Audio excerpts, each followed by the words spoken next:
Para abordar un tema tan complejo como el patrimonio, es fundamental partir de algunas definiciones que nos ayudarán a construir un marco conceptual. ¿Qué dice la Real Academia sobre patrimonio? Es el conjunto de bienes heredados o bienes adquiridos. El patrimonio de una nación, por ejemplo, lo conforman el territorio que ocupa, su flora, su fauna y todas las creaciones y expresiones de las personas que lo han habitado,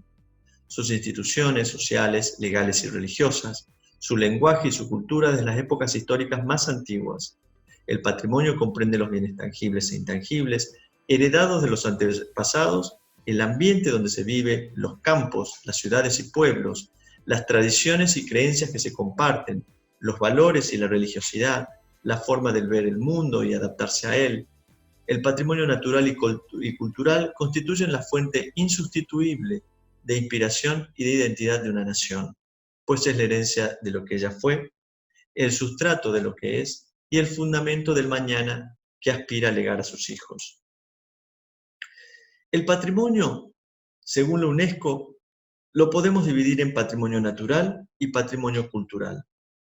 El patrimonio natural van a ser los monumentos naturales construidos por formaciones físicas y biológicas, por grupos de esas formaciones que tengan un valor universal y excepcional desde el punto de vista estético.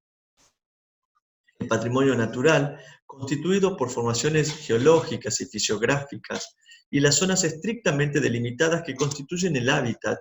de especies animales y vegetales amenazadas o en peligro de extinción.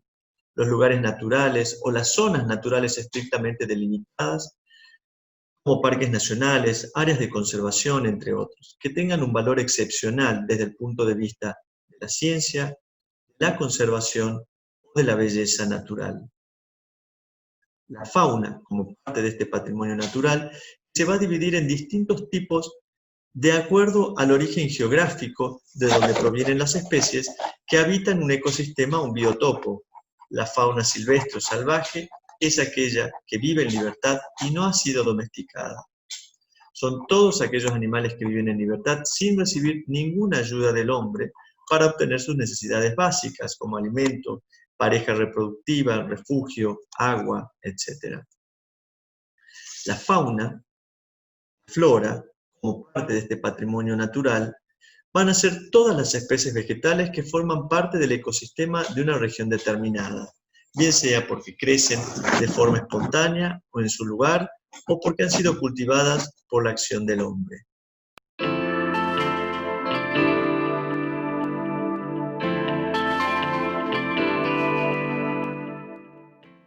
Una categoría relativamente reciente en materia de patrimonio es el abordaje desde los paisajes culturales, un concepto complejo que se ha ido materializando con el tiempo. Les propongo un repaso por algunas definiciones para comprender cómo a lo largo de estos años se ha construido esta visión que es imprescindible. Para ello, yendo de lo general a lo particular, veremos que la cultura es el conjunto de saberes, estructuras sociales, religiosas, intelectuales y artísticas de una sociedad, creados a través del tiempo. Vamos a centrarnos entonces en la relación del soporte natural preexistente y la acción que sobre él ejecuta el ser humano. La primera definición que aparece en la historia se refiere a la que elaboró Carl Sauer, que fue un geógrafo norteamericano, que en 1925 propuso esta primera aproximación a los paisajes culturales, describiéndolos como la acción de un grupo social sobre un paisaje natural. De hecho, Sauer fundó la disciplina Geografía Cultural, que analiza las transformaciones del paisaje natural por la acción del ser humano, estudiando la relación cambiante entre hábitat y hábitos, naturaleza y humanidad, entre otros conceptos. Un poco más tarde, en el tiempo, John Brinkerhoff Jackson, francés de nacimiento y nacionalizado norteamericano, incluyó la variable del tiempo y los procesos sucedidos al definir los paisajes culturales como un ambiente modificado por el ser humano a lo largo de la historia en el que se puede observar una prolongada combinación entre la acción humana y la ambiental. Ya no se habla solo de naturaleza, sino que aparece el concepto de ambiente como algo más integral.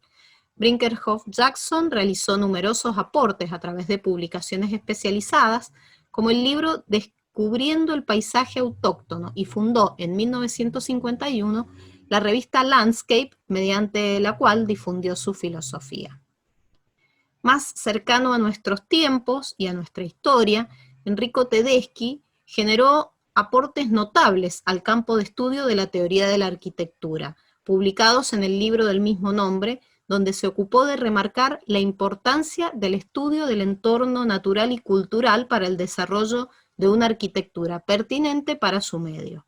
Resulta curioso que recién en la tercera edición, la primera fue en 1962, la segunda en 1969, y esta última, en 1972, es donde aparece concretamente por primera vez el concepto de paisaje cultural como un agregado, entendido como el ambiente más general en el que están situados el hombre y los edificios en los que vive.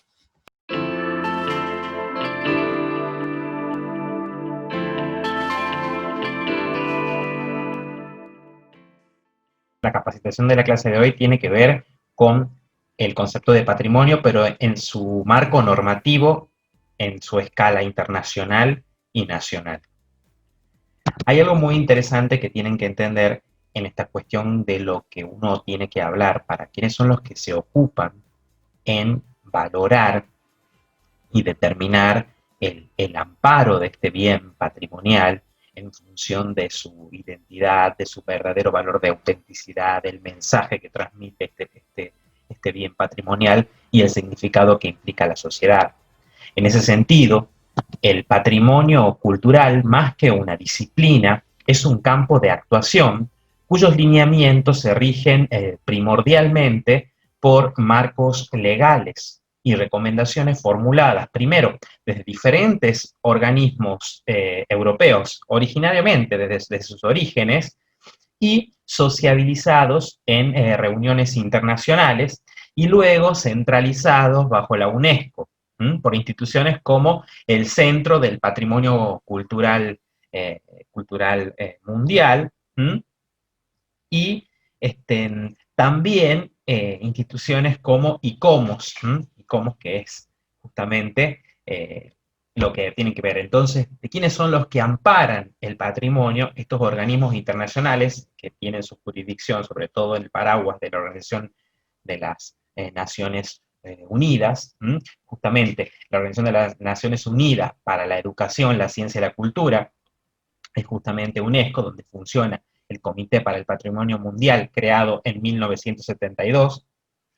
la Organización de los Estados Americanos, la Organización Mundial también del Turismo, que tiene que ver también con esta cuestión en la cuestión del patrimonio cultural, con eso que hablábamos, que más que una disciplina es un campo de actuación, y con respecto a la Organización de Ciudades del Patrimonio Mundial. En ese sentido también es destacable en esta cuestión de la tutela y de las normativas vinculadas al patrimonio cultural, el rol que cumple el Consejo Internacional para Monumentos y Sitios, ICOMOS, cuya digamos que está regido desde el punto de vista internacional al amparo de la UNESCO, y como también tiene su escala y sus réplicas en los distintos países, y con el Consejo Internacional para los Museos. Después tenemos el Centro Internacional para el Estudio de la Conservación y Restauración del Patrimonio Cultural, la Unión Internacional para la Conservación de la Naturaleza y sus Recursos, y organismos nacionales y provinciales que también en las esferas estatales van a actuar también bajo la tutela de este patrimonio.